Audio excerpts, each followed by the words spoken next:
Il me semble donc qu'il est utile pour tous ceux qui nous regardent maintenant de savoir comment le système énergétique du corps s'ancre dans ce que nous envisageons en général comme une connexion entre le corps et l'esprit. L'une des choses dont j'aimerais parler, c'est que la plupart des gens, et surtout les autres acteurs de la santé mentale, sont habitués aux métaphores du cerveau et des neurosciences et qu'il est important de comprendre comment la psychologie énergétique s'inscrit dans cette optique. Je pense que, de nos jours, nous avons une excellente manière d'appréhender ce phénomène. Et la façon dont j'ai tendance à le faire s'inspire en grande partie de la neurobiologie interpersonnelle de Dan Siegel. Je me souviens du jour où je l'ai vu, où je l'ai entendu parler pour la toute première fois. Dan fait cette chose très intéressante.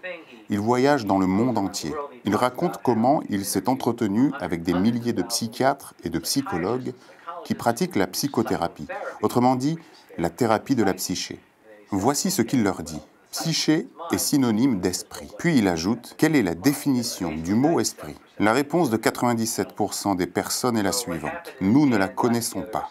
Alors Dan a rassemblé des psychologues, des neuroscientifiques, des sociologues et des anthropologues et en utilisant la méthode de la consilience, qui consiste essentiellement à trouver tout ce sur quoi l'on peut s'accorder, ils ont créé ensemble une définition pratique du mot esprit. Et ce qu'il y a de mieux dans cette définition pratique du mot esprit, ce sont ses implications. À savoir que, tout d'abord, l'esprit découle de ce système d'énergie et d'information que nous appelons le corps-esprit. L'esprit n'est pas causé par le système, soit dit en passant. Il en surgit. Il est fait partie de ce système. Et ce qui est important de retenir est que l'esprit concentre, il réagit la circulation de l'information et de l'énergie au fil du temps.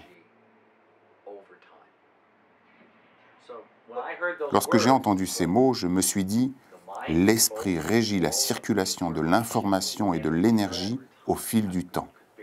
Je pouvais à peine tenir en place tant j'étais excité. Vous faites une grande distinction, tout comme le fait Dan Siegel, entre le cerveau et le système nerveux central et l'esprit lui-même. Oui, Dan apporte encore d'autres éléments à cette définition. Il poursuit en disant que cette chose que nous appelons l'esprit est à la fois incarnée, autrement dit que l'esprit est dans l'organisme, qui comprend le cerveau et le système nerveux et le reste de l'organisme, et interpersonnel, donc il existe entre nous. La définition va même jusqu'à dire qu'il y a des systèmes plus vastes, des systèmes culturels qui affectent la circulation de l'information et de l'énergie, à tel point même que nous pouvons en être amenés à parler de la façon de changer notre mode de pensée. Si on le fait assez régulièrement, l'esprit permet littéralement de changer le cerveau. Il sculpte littéralement le cerveau. D'où l'expression « l'esprit sculpte le cerveau ». Existe-t-il une relation de cause à effet dans ce qui vient d'être suggéré? Non, aucune, d'où l'intérêt. Il ne s'agit pas d'une relation de cause à effet, il s'agit d'une fonction circulaire. Ils surgissent en même temps et s'influencent mutuellement. Donc, une fois de plus, ce que Dan dit, c'est que l'esprit régit la circulation de l'information au fil du temps. Et comme l'esprit surgit de cette circulation de l'information et de l'énergie, la boucle est bouclée. Le cerveau peut donc se transformer, l'esprit peut changer le cerveau peut changer l'esprit. Il s'agit d'un principe circulaire qui peut aller dans les deux sens. Cela a-t-il trait à la neurogénèse et à la neuroplasticité? Tout à fait. L'intérêt de la neuroplasticité réside en partie dans le fait que les neurones qui s'activent ensemble se connectent entre eux. Par conséquent, si j'adopte continuellement le même comportement, qu'il s'agisse d'un comportement physique ou mental, si je l'adopte suffisamment souvent, je vais littéralement commencer à changer la façon dont mes neurones sont connectés. Je vais littéralement sculpter la structure de mon cerveau, ce qui va alors changer le flux de ce que nous pourrions qualifier de pensée. Donc si je change mon mode de pensée, je change mon cerveau. Si je change mon cerveau, je change mon mode de pensée et ainsi de suite au fil du temps. Alors quelles sont les implications de ce genre de neurosciences pour ceux qui pratiquent la psychologie énergétique? Et comment cela est-il différent des thérapies cognitivo-comportementales ou des thérapies comportementales? Ce qui est parfait dans tout cela, c'est que, d'une part, ce n'est pas du tout différent, car le rôle de toutes les thérapies, autrement dit de tout ce qui est susceptible de changer le comportement, est en partie de modifier la circulation de l'information et de l'énergie. Donc, il faut revenir quelque sorte en arrière. Si l'esprit régit la circulation de l'information et de l'énergie, la question suivante se pose alors. Quel est le problème ?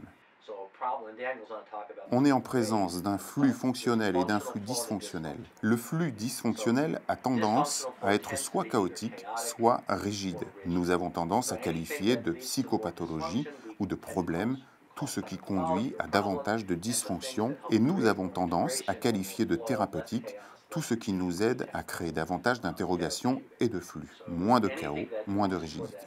Tout ce qui nous amène vers le centre, vers l'intégration, est généralement thérapeutique. Les thérapies cognitivo-comportementales, l'hypnose, la psychologie énergétique, etc. Pour ce qui est de la psychologie énergétique, il est intéressant de noter qu'il s'agit du seul système de psychothérapie qui exploite explicitement le système énergétique de l'organisme. Nous avons d'autres points en commun avec d'autres systèmes de psychothérapie. Par exemple, lorsque nous parlons, lorsque nous nous concentrons, mais nous sommes les seuls à activer les 10 systèmes énergétiques tels que les méridiens, les chakras, etc. Je m'intéresse davantage à votre théorie sur le fait que la psychologie énergétique et les psychothérapies énergétiques pourraient affecter directement le système nerveux central du cerveau ainsi que l'esprit. Par exemple, la théorie polyvagale. D'accord, revenons un instant sur un point.